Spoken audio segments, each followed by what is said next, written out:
याशिवाय संच मान्यतेच्या संदर्भात आहे, आरटी देशाचा कायदा जो आहे हा देशाचा कायदा महाराज सभापती महोदय हा धोक्यात आलेला आहे.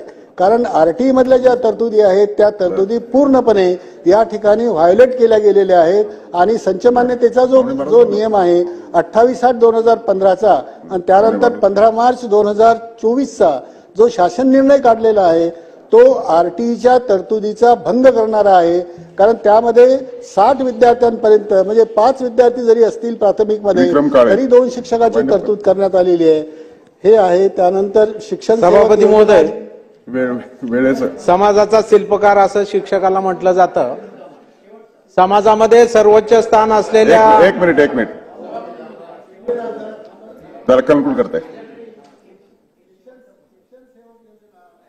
ही 2000 पासून आलेली आहे. याच्यामुळे शाळांचं वातावरण पूर्णपणे बिघडलेलं आहे. आपल्याला माझी विनंती आहे की शिक्षण सेवक योजना ही जी 3 वर्षापर्यंत कंत्राटी म्हणून त्यांना जे राबवण्यात येतं, सगळ्या प्रकारच्या परीक्षा उत्तीर्ण केलेला पूर्ण पात्रता असलेला हा शिक्षक जो कंत्राटी कर्मचारी म्हणून 3 वर्षापर्यंत नियुक्त होतो, ती शिक्षण सेवक योजना ती रद्द करावी एवढी मी मागणी याद्वारे करतो. थोडक्यात सभापती